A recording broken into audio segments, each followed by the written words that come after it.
जय श्री राम के झंडे भी रोड रोड पे लगे हुए हैं। हाँ, मैं बता रहा हूँ ना, जय श्री राम हमारे आराध्य हैं, उनसे ज़्यादा श्रद्धा हम रखते हैं, लेकिन हम उसके पीछे राजनीति नहीं करते। जय श्री राम के पीछे खड़े होकर हम राजनीति नहीं करते।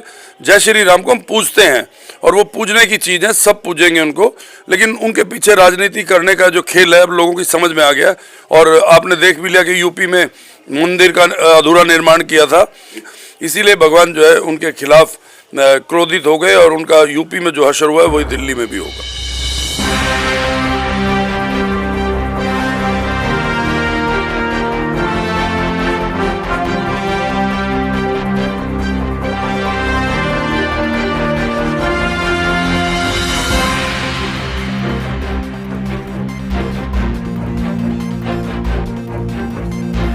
नमस्कार, मैं आरके जायसवाल और आप देख रहे हैं जनमत की पुकार। दिल्ली विधानसभा चुनाव का प्रचार अंतिम चरण में है और सत्येंद्र शर्मा जी आज सुबह सुबह ही निकले हैं पदयात्रा में और एक घर में चाय पी रहे हैं अपने कांग्रेस परिवार में। शर्मा जी, कैसा माहौल लग रहा है अब? बहुत अच्छा लग रहा है और पूरी दिल्ली में कांग्रेस की लहर चल रही है। दिल्ली में कांग्रेस की सरकार बनेगी और त्रिनगर विधानसभा कांग्रेस का प्रत्याशी जीतेगा। अब तो राहुल गांधी और प्रियंका गांधी भी चुनाव मैदान में आ गए हैं, लेकिन काफ़ी लेट से आए। नहीं, वो लेट कोई नहीं होता, ये अंतिम चरण में ही आते हैं बड़े नेता।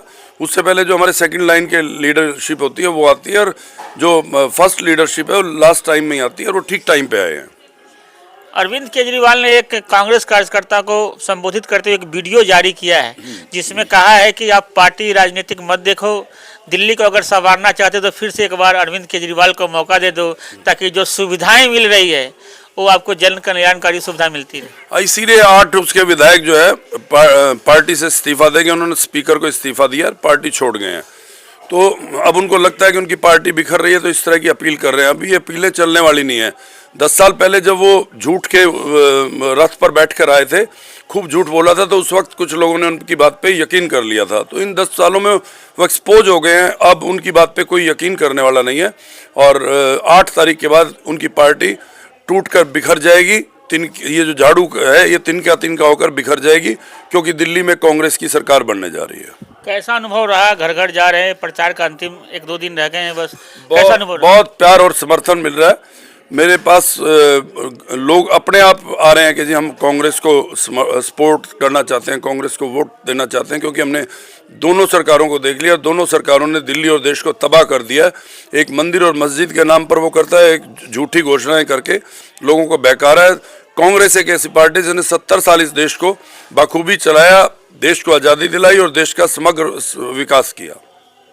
जय श्री राम के झंडे भी रोड रोड पे लगे हुए हैं। हाँ, मैं बता रहा हूँ ना, जय श्री राम हमारे आराध्य हैं, उनसे ज़्यादा श्रद्धा हम रखते हैं, लेकिन हम उसके पीछे राजनीति नहीं करते। जय श्री राम के पीछे खड़े होकर हम राजनीति नहीं करते। जय श्री राम को हम पूजते हैं और वो पूजने की चीज़ है, सब पूजेंगे उनको, लेकिन उनके पीछे राजनीति करने का जो खेल है अब लोगों की समझ में आ गया। और आपने देख भी लिया कि यूपी में मंदिर का अधूरा निर्माण किया था, क्योंकि आप अपने घर को भी अधूरे निर्माण हो तो उसके अंदर गृह प्रवेश नहीं करते, और आपने भगवान के मंदिर में भगवान को गृह प्रवेश कराने की कोशिश की, इसीलिए भगवान जो है उनके खिलाफ क्रोधित हो गए और उनका यूपी में जो हश्र हुआ है वही दिल्ली में भी होगा। महाकुंभ की घटना को किस तरीके से देखते हैं? हाँ, ये आयोजन जो है चुनाव के समय इस तरह के किए जाते हैं, ना कोई प्रबंध सरकार करती है ना कोई वो करती, लोगों की भावनाएं भड़का के उनको इकट्ठा कर देती है, और उसके बाद ऐसी घटनाएं आम हो गई हैं। तो सरकार को पहले तो एक छोटी घटना पे भी सरकार के मंत्री इस्तीफा दे दिया करते थे, लेकिन अब इतने बेशरम लोग हैं कि इतने लोग मर गए हैं, और जितना मीडिया बता रहा है उससे कहीं ज़्यादा संख्या में लोग मरे हैं, लेकिन सरकार के कान पर जूं भी नहीं रेंग रही, और ना उसको इस बात की परवाह। उसको तो सरकार बनानी है, वोट चाहिए उसको, लोग मरे या जिए उसे इस बात की कोई परवाह नहीं है। आप लोग पानी के लेकर एक मुद्दा बना रखे कि दिल्ली में पानी बहुत गंदा आता है। जी। मगर अरविंद केजरीवाल ने तो कह दिया कि हरियाणा वाले ही पानी पीछे से खराब देते हैं। नहीं। बोतल लेकर वो पानी भर के वो चुनाव आयोग तक गए हैं। नहीं, अरविंद केजरीवाल ने वादा किया था कि हर घर में टूटी से पानी ऐसा आएगा जैसे बिस्लरी का पानी होता है। तो अब वो इन बातों बहाने क्यों करते हैं? हम यही तो कह रहे हैं कि आज भी वो जितनी घोषणाएं कर रहे हैं, कह रहे हैं चुनाव के बाद करूंगा। क्यों भाई, आज तेरी सरकार, आज क्यों नहीं करते हो? चुनाव के बाद अगर वो 1% जीत जाएं तो फिर वो कहेंगे मुझे एलजी काम नहीं करने दे रहा। उनकी यही नौटंकी पिछले 10 साल से चल रही है और वो बीजेपी पे आरोप लगाते हैं, बीजेपी उन पे आरोप लगाती है, जिसको लेकर सफर दिल्ली की जनता कर रही है। उसी के खिलाफ हम चुनाव लड़ रहे हैं और दिल्ली की जनता कांग्रेस को भरपूर समर्थन दे रही है और हमें उम्मीद है कि अब दिल्ली में कांग्रेस की फिर से सरकार बनेगी और जो रुका विकास है, जो शीला दीक्षित के टाइम में डोर टूट गई विकास की, वो फिर से जुड़ेगी, ऐसा हमारा विश्वास है। जितेंद्र सिंह तोमर ने फिर से दावा कर दिया है कि वो जीत रहे हैं। नहीं, उन्होंने मैंने बताया ना, कॉर्पोरेशन में भी किया था कि अगर मेरा प्रत्याशी हार जाएगा तो मैं राजनीति छोड़ दूंगा। इनके तीनों प्रत्याशी हार गए, लेकिन वो भी इसी तरह के, क्योंकि बीजेपी की बी टीम है ये, तो उसी तरह के बेशरम लोग हैं, इनको भी कोई वो नहीं है। जितेंद्र तोमर तो खुद कुछ भी नहीं है, उनकी पत्नी विधायिका है और लोग उन्हें ढूंढ रहे हैं। पीछे एक मैं आपको बड़ी वैसी घटना सुनाना चाहता हूँ। मेरी पत्नी मेरे लिए प्रचार कर रही है, तो एक जगह पे मेरी पत्नी को एक बुजुर्ग आदमी ने गाली देके बुलाया कि 5 साल बाद तू अब आ गई है। तो मेरी पत्नी को हुआ कि ये मुझे गाली क्यों दे रहे हैं। तो जो साथ में कार्यकर्ता थे तो वो कहने लगे जी आपको प्रीति जितेंद्र सिंह तोमर समझ रहे हैं, क्योंकि किसी ने उसको देखा नहीं है।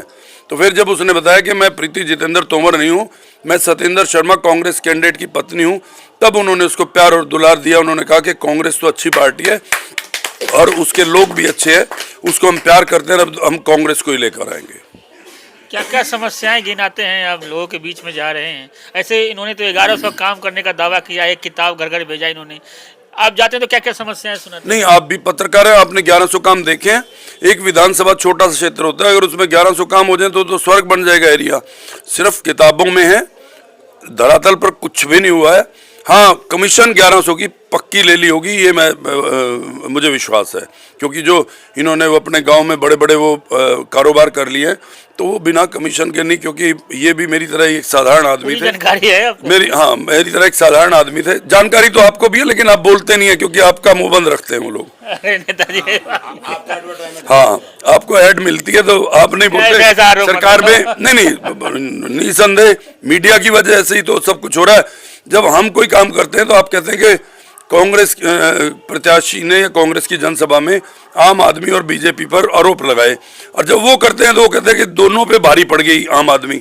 तो ये क्या है? मीडिया भाजपा तो पूछ रहा है, तिलक राम जी पूछ रहे हैं कि लोकसभा चुनाव में दोनों इलू इलू कर रहे थे, अब अलग अलग एक दूसरे पर आरोप लगा। नहीं, ये बीती हुई बातें हैं, बीती हुई बातों में नहीं हम जाते हैं। वर्तमान की बात करो।